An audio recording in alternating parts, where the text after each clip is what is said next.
If you had $3 million to spend on a home in LA, I wouldn't tell you to buy in the Hollywood Hills. I would tell you to look right here in Spaulding Square. You guys think Hancock Park is the hidden gem with historic homes? Well, think again. You have Spaulding Square, which is the most picturesque, adorable little neighborhood, less than 150 homes, spans about 8 blocks. How cute are these?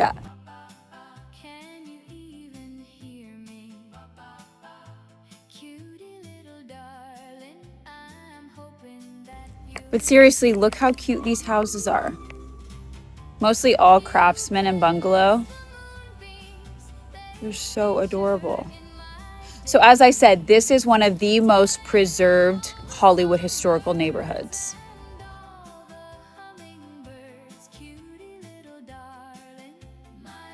So another fun fact about the Spaulding Square and Sunset Square is there were a lot of horror films shot here. We have Halloween, the Doyle House and the Wallace House. Those are houses that are on Orange Grove. Then we have the Nightmare on Elm Street houses that are actually on Genesee. You have Nancy and Glenn's houses. Then you have the house from American Horror Story.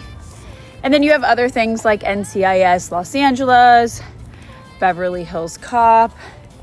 And also, fun fact, Lucille Ball used to live in Spaulding Square. Remember her? I Love Lucy. So I'm currently on Genesee, which in my opinion is one of the most known streets in the Spaulding Square because there is a very famous home on this street. If you are a horror film fan, you probably will recognize this home. And if you don't recognize it, when I tell you who terrorized this home back in the 80s, you're gonna know who he is, definitely. Let's go take a look. So this home was in horror film buffs, can you guess?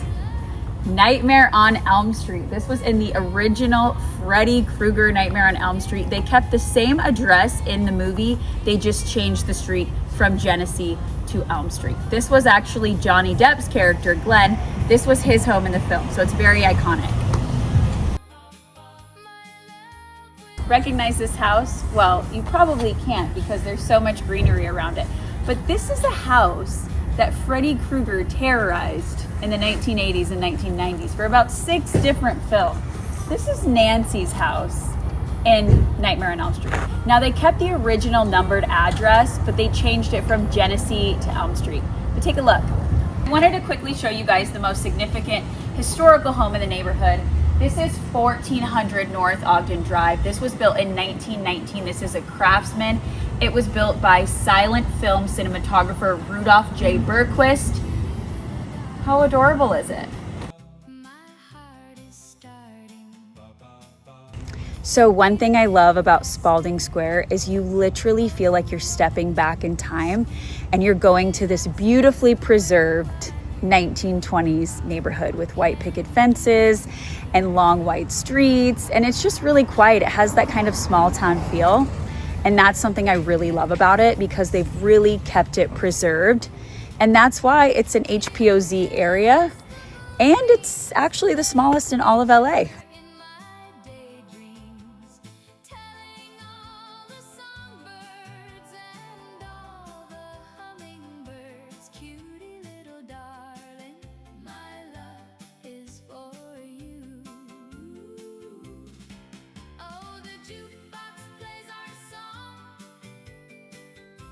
So one thing that surprises people is that a lot of these cute little craftsmen actually sell for around 1.6 to 1.9 million. And they're quite small. Some of them are between 1,200 square feet and 1,500 square feet. So that's obviously on the smaller side. But because some of them have the Mills Act, where they get tax cuts for keeping it historic, you know, they're very sought after. Another thing is that people love the charm of this neighborhood and the fact that because it is a historical zone, it is protected. So all the homes have to kind of keep that cohesive, charming look, which isn't as easy to find in Los Angeles.